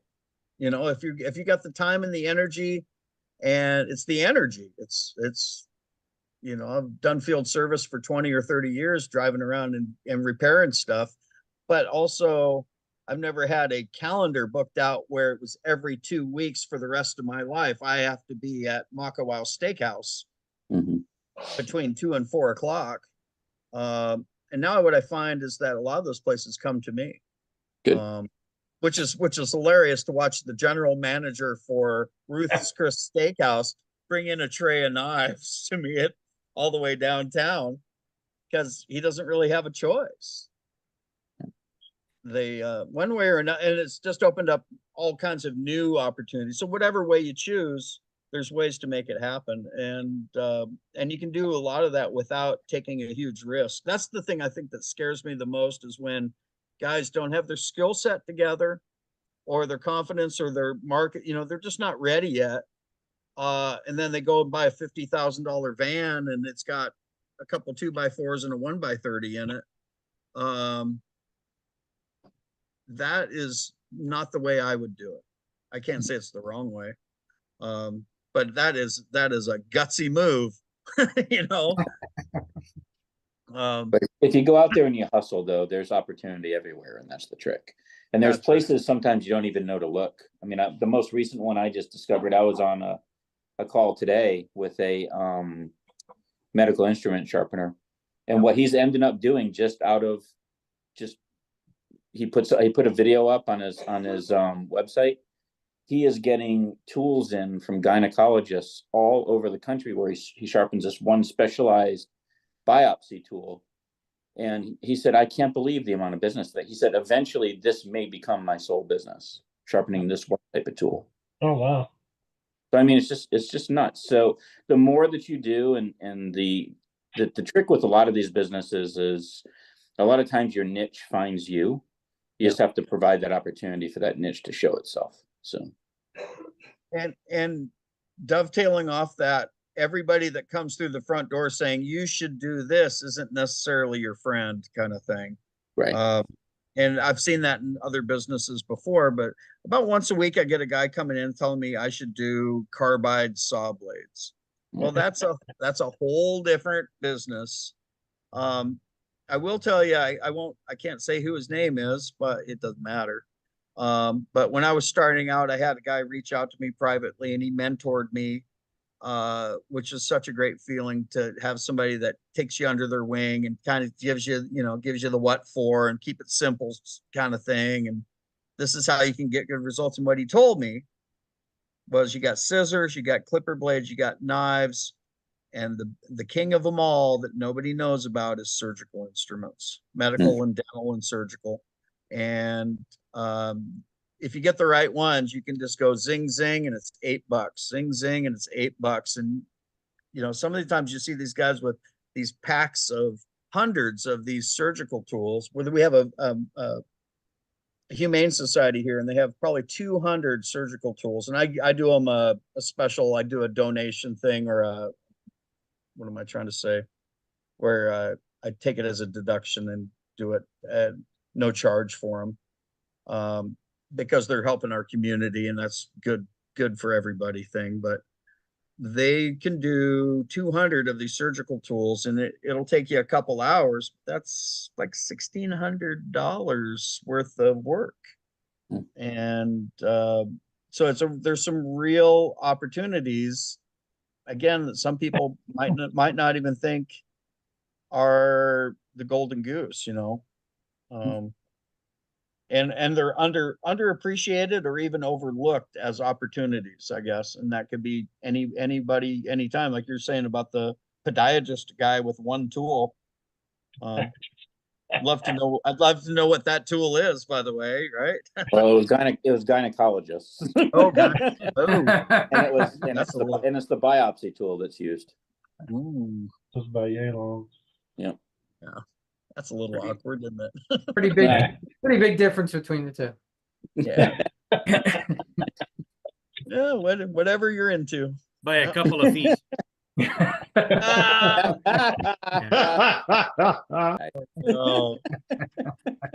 No. All right, Paul's patiently raised his hand, so I'm going to shift the topics over to see what he's got on his mind. All right, cool. Yeah, Cliff, I was just wondering why you chose a van over a trailer. Is what on your on the swap meet? Is there anything that you can tell me on that? It's a great question, and it is subject, I think, to your location and your geography. I'm on a small geographic area. All our parking lots are small. Our parking spaces are so small you almost can't get out without banging doors. If I was somewhere in the Midwest or somewhere where there was big open roads, and I had basically, if I could, and I had the room, and there was the free road to do it, I'd have a bigger van or a trailer. And I think it's just for location purposes, and I chose to go small so I could get the better gas mileage and I could get the maneuverability. That's a trade-off. I can pull in any little parking lot and swing around and do things, and I also can't stand up in my van. And you got 2 foot, it's 2 foot by 1 foot is about all you can move, but everything you need is right there in that little spot. You can get it done, but it isn't, it's not the same as walking into a 12-foot toe behind, for sure. So it's a trade-off. If I was going to go, my next step was going to be possibly to go to probably something like Jim, what you got, which is a Transit Connect, isn't it? But it's the one you can stand up in.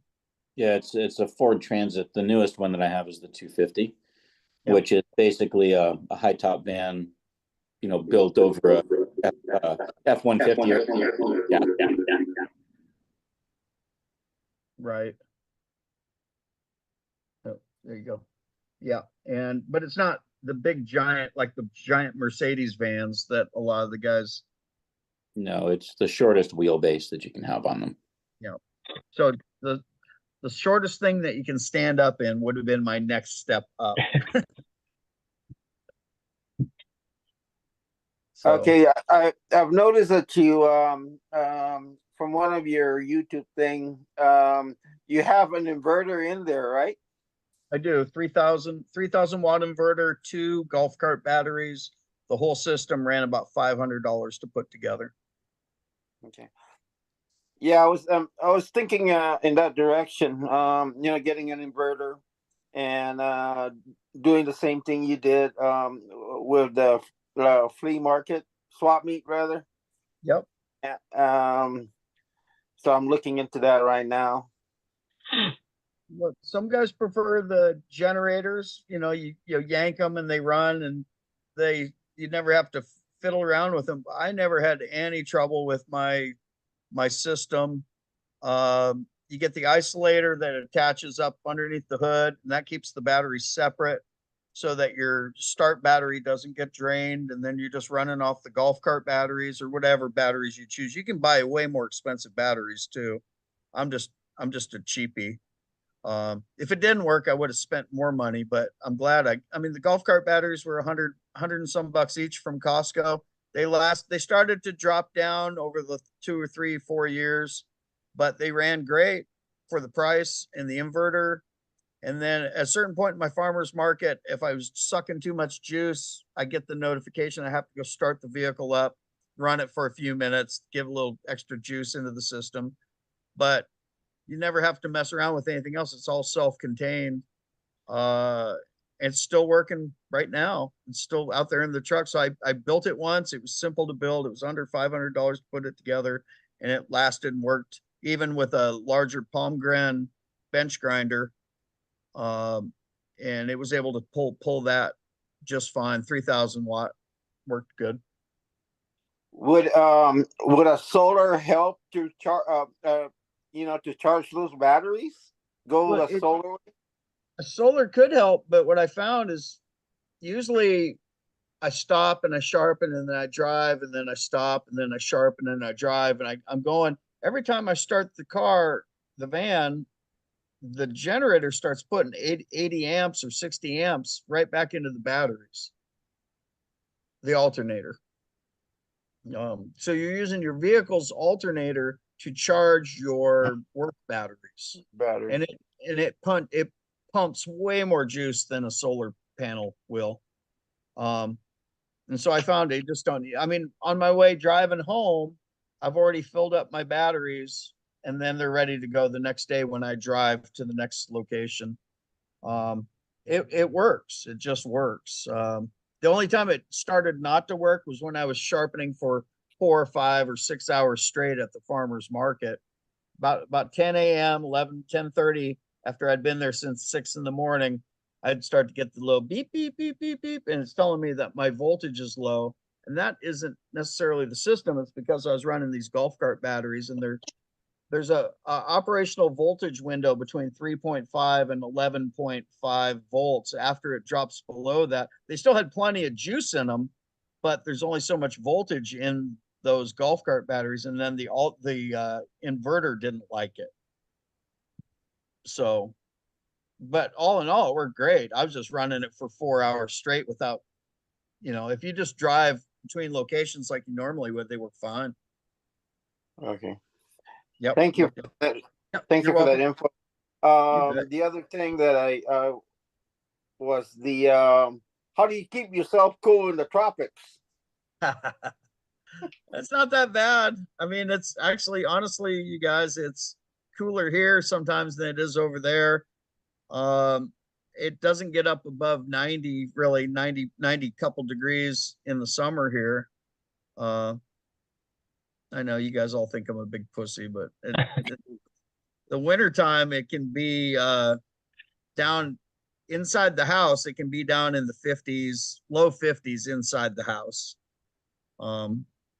And I know it sounds like you're whining, but how cold what's the temperature inside your house right now? 50 degrees and we don't got no insulation in the house. So, but no, the normal, I mean, there's parts of the island that are really hot. That's the other reason why I like the small van, is because it's got a built-in air conditioner. So if I'm out on a job site, I just run the vehicle. I just idle the vehicle and let the air conditioner pump, and I'm right there in the back of that little teeny van. I even had a little extra fan to pull the cold air back. Yeah, and so you just keep it chilled. You're fine. So that works good. If you got a bigger box, then you got to deal with an air conditioner, and then you got to deal with a gas generator to run the air conditioner. So it all kind of ties together with what you're asking about the size and stuff. I don't know if Jim, do you have any? What's it like in your bigger van? Well, I've always started my vans at the beginning of the day, and I don't shut them off until I go home. I even leave them running while I'm, when I go into the salons or into the grooming salons, it's still running. Unless, I'm going to be, like, if I'm at a mall, I'll shut it off, right? If I'm going to be far away from it, I don't want to leave it running. But, and idling is not that bad. If the only problem with idling, because there's a friend of mine named Jamie and we did a study on it, and then we talked to a number of the mechanics at a couple of the police stations that we knew. Yep. Because they idle all day long as well. And the biggest issue is if you have turbo injection in your vehicle, then the pistons can get a carbon buildup on them. So if you don't have turbo, it's not as big of a deal. But it still does a lot of wear and tear on the vehicle. So you got to make sure that you are very diligent about, changing your oil, use a good synthetic, and then just doing regular maintenance as well. So, realistically, I could shut the van off, and during the cooler times of the year, I'll shut the van off, open the side door up and do some work. And then, after I've worked for about an hour or so, I just start the van up. But like you were saying with the inverters usually are set to alarm once you fall below 11 volts. And that means it's time to start things up. Not because you couldn't continue to work, but then you'll destroy your batteries if you drop them down below 50%. Sure. And unless it's lithium. If it's lithium, I think you can go down to 30 or 20%. Yeah. I have an AGM, if you drop it below 50%, you're starting to destroy the cells in the battery. So, and those are quite a bit more expensive too for the initial investment for those. But yeah, they're not huge though. It's just basically a marine battery.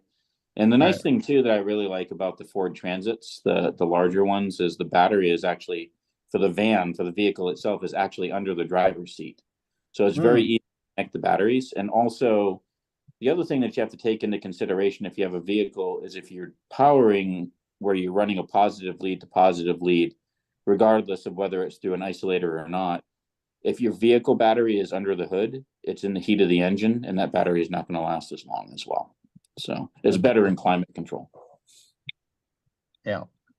As far as the air conditioning goes, I always figured if I was idling and I burned a half gallon of gas during the day, I could probably afford that $2 to keep the motor running and keep the air conditioning blowing. Yep. So I went out the other day, and I think I traveled a little more than an hour and 20 minutes from my house. Went out and I think it was $780 that day, came back, and I had only spent $47 in gas. And I idled all day. In a big van too, yeah.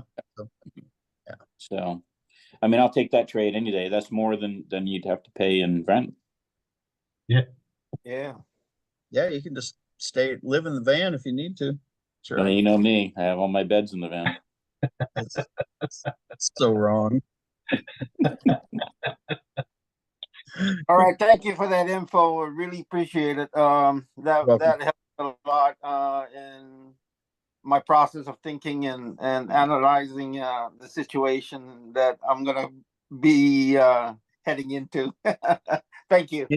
Yeah, have fun with it, man. That's what it's. Hopefully, you get a nice little gig going, and to me, the best part of this whole gig has been the people that you get to sharpen for.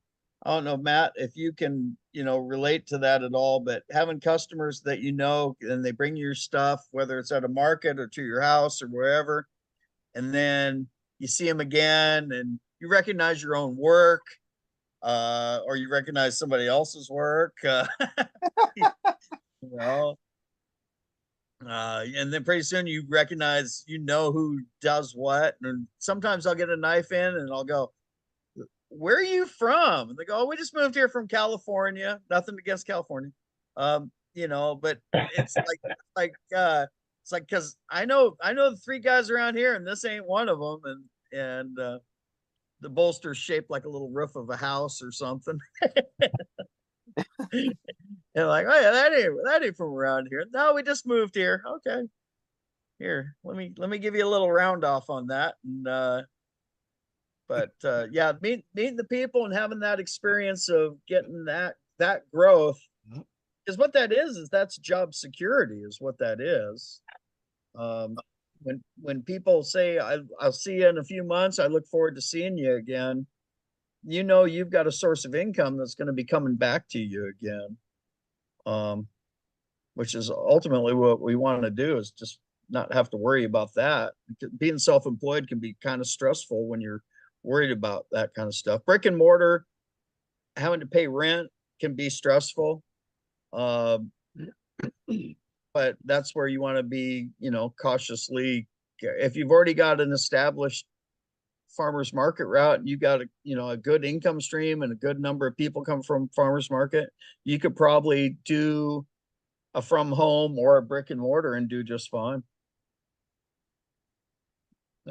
Especially if you're in a rural, I think rural areas would do better too, because, you know, with Amazon, you think people are just going to order everything online, but knives are one of those things. I mean, knives, whatever, kitchen tools, garden tools, all that stuff, something you want to put in your hand and feel it.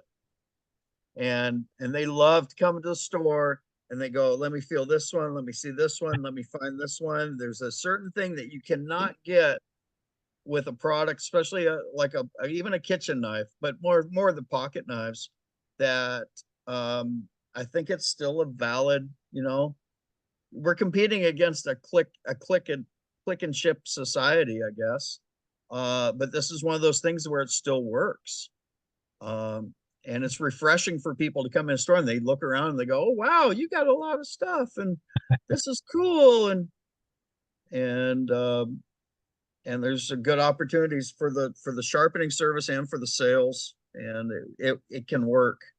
The thing I had trouble with was selling products when I was out being mobile, especially scissors in the hair salons. I had trouble with that. That's something that gets talked about at these conventions and roundups quite a little bit, is how, and Jim's one of the main teachers of this, is how do you talk to people? You know, how do you break the ice? How do you get past the gatekeeper? How do you show people scissors while they're trying to do their job without interrupting them? And I could never figure it out. But since I've had the store here and I put the sign out front, they come in, there's no pressure. I got the products there. They can buy them. I take care of the service, and the word of mouth is now rolling out that way. There's more than one way to do all of this for sure. So it's been a lot of fun. Yeah, your story is fun, Cliff. Thank you so much for sharing it with us. And we had kind of a running joke here that after these calls, we all go spend a bunch of money. And this one, I just want to encourage everybody to go to your online store and spend a bunch of money with Cliff as an expression of gratitude for taking the time to be here and for your support of this community. Really appreciate it. My absolute pleasure, you guys. That's all. We're all together. I trust we're good for another catch up in a year or so to see what transpires. Let's do it. Same time next year, and we'll get everyone pumped up for the next roundup and stuff too. And, that's brilliant. Hey, I just have one question for Cliff. Sure. Cliff, what's that? It looks like almost like a candy that you send out with your, at least you send to my order. What is that? I haven't opened it. Is it candy? Is it acid? Is it, what is that? If you get one of the gummy bears, don't eat those. Don't eat the pineapple gummy bears. Those are not to be trusted. No. It's actually a Hawaiian product. It's called Arari. And Arari is a rice cracker that then they put a slightly sweet, kind of soy sauce, tangy stuff on the outside of it. It's a local snack cracker is what it is. And these little things. And they're just a crunchy little cracker that are kind of unique to Hawaii. And I found them in these perfect little sizes. And so I contacted the distributor and I said, I need about a pallet of those. Yeah.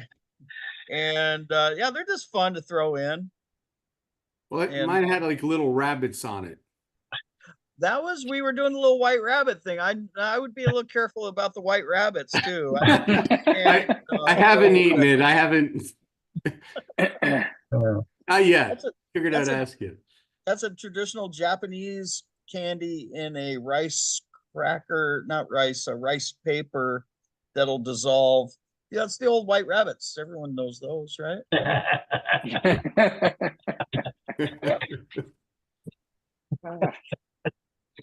This year we got what we got pineapple chews, and we got the new 3D gummy bear, little lucky cat with the little hand that goes up and down. The little Japanese cats.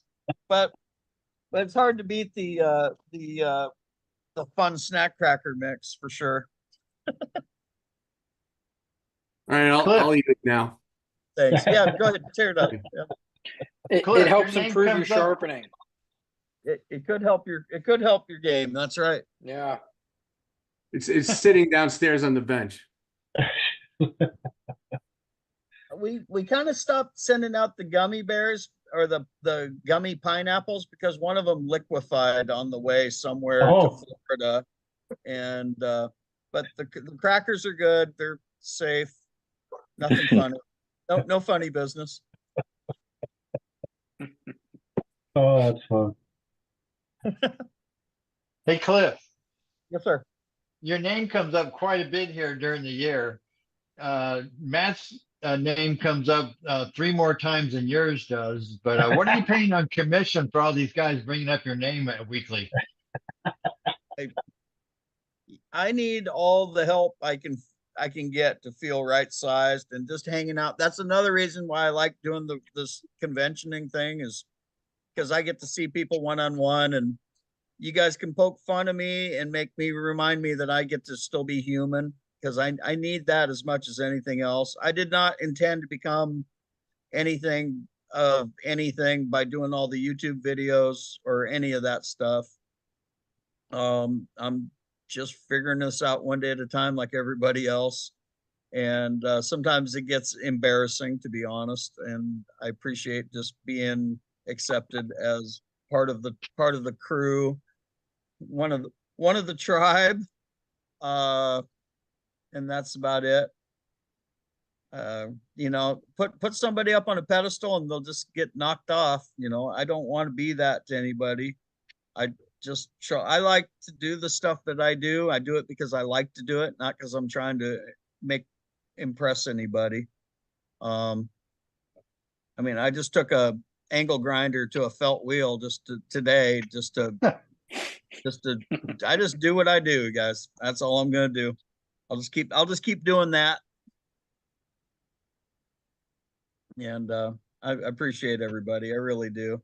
You guys are making me embarrassed. Come on. No, you're fun, man. Thanks a lot, Cliff. I'm going to round this call out. I really appreciate you taking all the time, and we'll catch up with you soon. Okay. It's really good to see everybody too. I see some names and faces that I haven't seen in person, on live before. So it's good to see everybody here. And Matt, thank you for having me come over again. And anytime, I'd love to do it again with you guys anytime. Awesome. Thanks a lot, Cliff. Good Good night, everyone. Thanks, everybody. All right. See ya. Thanks, man. Good night. Night.